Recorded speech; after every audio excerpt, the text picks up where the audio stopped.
Okay, I think I got the phone to stay on my dashboard. So I'm parked outside the float center. It's I just had to get ready for work, and I'm on my way there now. But today's float, float number 4 in the Unlimited series, and I saw the future of the float industry. I mean, I no exaggeration. It was okay. I'll tell you how it began, but I think this tape has to be part 1 and part 2. So part 1 can be kind of overview, big picture, and then in part 2, I feel like I'm going to do a deep dive, because there's, on a molecular level, I felt like I saw the advertising campaign, the taglines, the spokespeople, the art style, the branding for the 2 modalities of the future of floating.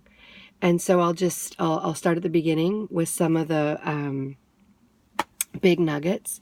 So this whole float today, I got an extra 45 minutes. So I floated for an hour and 45 minutes. And okay, so it was all about floating industry.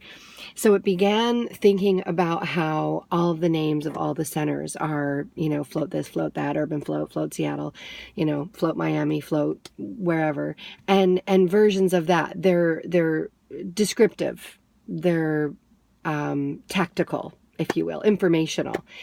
So I'm talking about conceptual level. Why float? So if you start naming companies around the why, like what's it about? So I thought of Creation Pod, and Creation Pod, because you're creating. It doesn't matter that you're floating in water. Like, that's just the how. It's not the why. So it's all about creation. It's all about creativity, transformation, having new ideas, creating new landscapes for society. And so Creation Pod, okay. And then I thought, wow, that's pretty good, Sheri. Are you having a better idea because you smoked a joint before coming in this morning? And on Tuesday and Monday, I didn't. And my ideas were just like thoughts, but they weren't like, oh my God, I see a new vision. Not like today. Today, groundbreaking. I mean, I almost don't know that I could have another float as prolific as today. It's that big. So I'm linking this massive brainwave inspiration on the cannabis, and how all the float language I've seen, advertising, marketing, is around this tranquil relaxation, wellness, and, yes, a mind journey, spiritual, absolutely, absolutely. But it's very friendly and accessible and nurturing. Okay, so what if it was really amped up? What if it was like punk rock floating? Like, fuck yeah, in your face, smoke the weed, have the edible, get fucking baked, and go blow your mind in a float tank.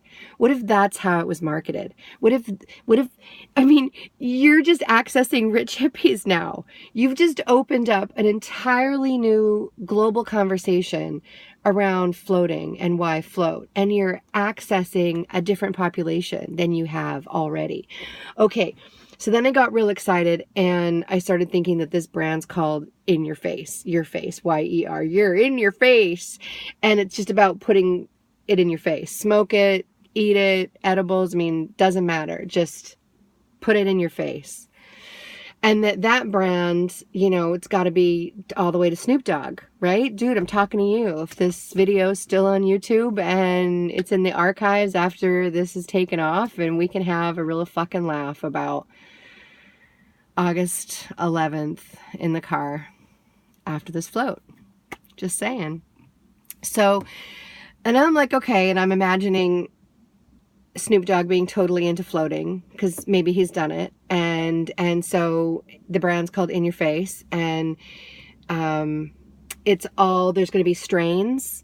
strains for floating, and it can be separated still by the indica and the sativa for the type of expiration you want to have.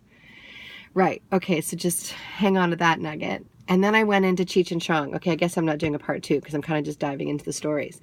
So, then I thought about Cheech and Chong, but I'm not looking to get today Cheech and Chong, what they stand for, who they are as personality icons in the media, the life they're living now, whatever their values are now. I don't want to hijack that and toe them out, you know, as a token celebrity who's pro weed, man. You know, that just seems, what's the word when you're condescending and small-minded. So I want 70s Cheech and Chong, right? I want that. I don't want now. I want what they were like in those early movies. So technology, enter master editors, and I see every Cheech and Chong movie ever made cataloged in a library of vocabulary. So you can have all of the words that Cheech has ever said recorded, all of Chong's, and then you create new conversations that is pro in your face weed brand. But it's not a weed brand. It's a floating endeavor. It's a floating experience. So this is just how it's marketed. And then, you know, in your face could be franchises across the country, and it's a style of floating. It's a way of marketing. Now, maybe all the existing float centers can adopt this campaign. I'm not quite sure how. No, we probably just make our own tanks, and that's the brand. Okay. So I went pretty far down that rabbit hole thinking about the splicing up of the words and the messages they would say.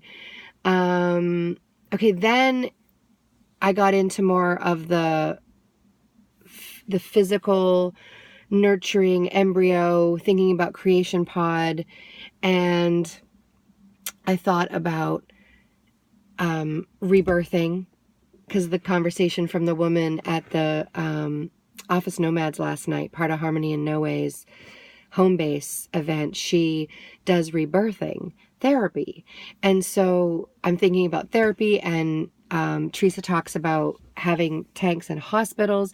So there's this nurture side that's all about therapy and wellness, and it's a more existential love, inner peace, self journey, and less about creative exploration, mind blow kind of stuff. So that's the mother. So what would this be called? Who would the spokesperson be for the nurture line of, if floating is split into 2 modalities, right? We've got the exploration and the nurture. So nurture has to be Mother Nature. So Mother Nature is the spokesperson, the advertising icon for this modality of floating, this segment. And so Mother Nature, so then I'm like, okay, well, Mother Nature's got to be this just like, you know, gorgeous black woman who's very, you know, nurturing and larger than life. And then I thought, okay, is that stereotypical? What about Latin? What about Spanish? What about Caribbean? And then I thought about, you know, advertising icons that are full of harvesting and Mother Nature like, and then I went down that path. But then I realized that I didn't want Mother Nature to be culturally significant to any one group of people. That what if the Mother Nature character wasn't a human acting, but an illustration, an embodiment, like an animation? And then I was like, wow, so what if the Mother Nature animation could morph, and her parts are made up of famous painting parts? So, you know,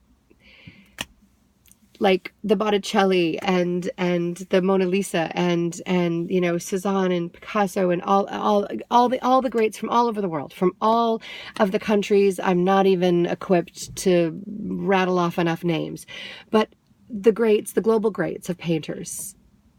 And then you have an editing and archiving project for people involved in their national museums of art and history.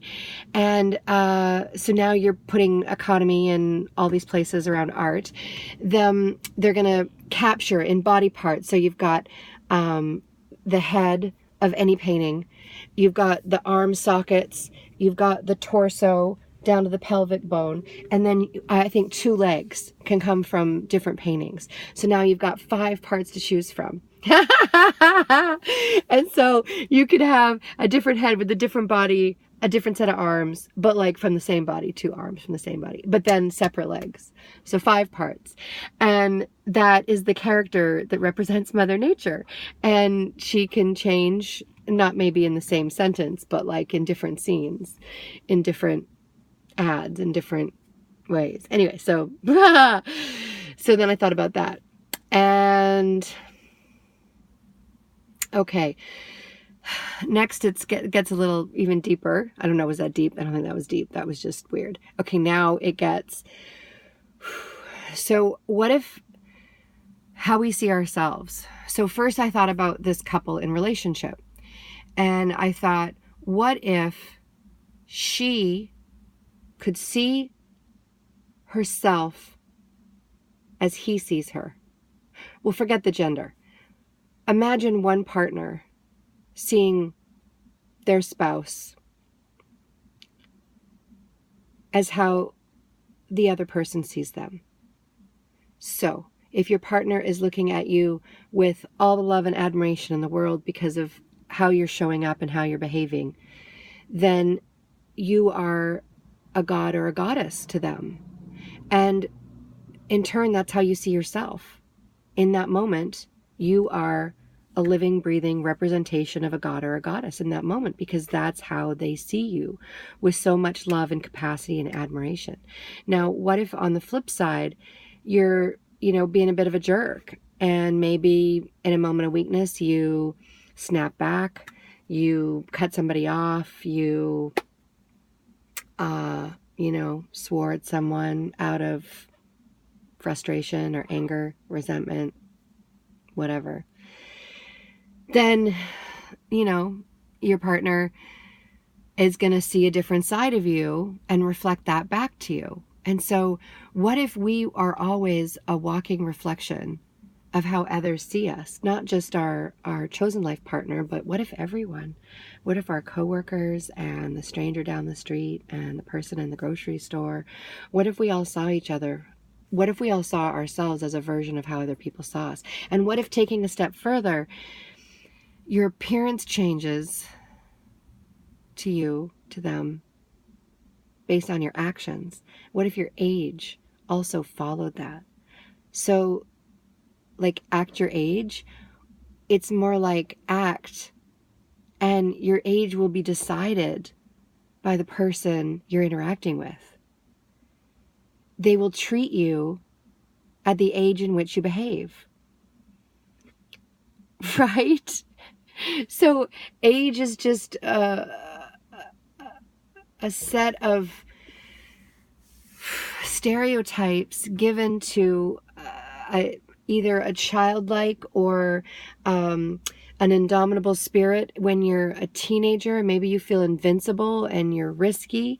And when you're older, you're less risky. That's just, and your childlike wonder when you're so young that you haven't been told, well, responsible people don't behave that way, or polite people, do you want to be a polite person? Well, polite people wouldn't, and you kind of get put, whatever, boundaries and barriers get put up. Like, okay, don't act that way if you want to fit in with your family. So, yeah, what if you were the age you acted? You have the capacity.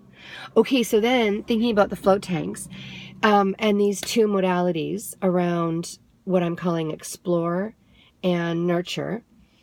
What if kids could choose?